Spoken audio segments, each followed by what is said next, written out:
Parlons du projet de construction maintenant d'une station du réseau express métropolitain, le REM. La station qui était prévue à l'aéroport Montréal-Trudeau. Son avenir est plutôt incertain, Yasmine. En fait, l'aéroport dit, nous, on n'a pas d'argent pour ça. Et Québec dit, nous, c'est pas question de financer ce projet-là.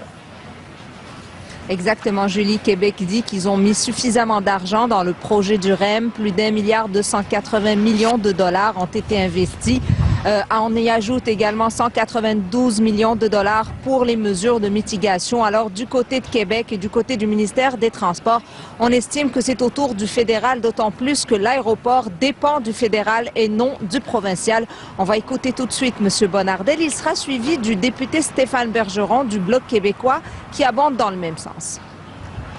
J'ai parlé à M. Garneau, je lui ai fait part de nos interrogations, de nos intentions, voilà quelques jours déjà. Et je reste persuadé que M. Garneau et fédéral mettront sur la table un programme pour supporter ADM dans sa volonté d'avoir une station pour le REM. Et je reste persuadé que la construction de cette station se fera avec l'aide du fédéral. Je pense qu'on n'en est pas à dire qu'il n'y aura pas de station du REM à l'aéroport Pierre-Elliott-Trudeau, mais je pense que Québec a raison de dire que l'aéroport, c'est d'abord et avant tout une juridiction fédérale. Alors, on s'attend peut-être à une intervention plus substantielle de la part d'Ottawa dans ce dossier-là.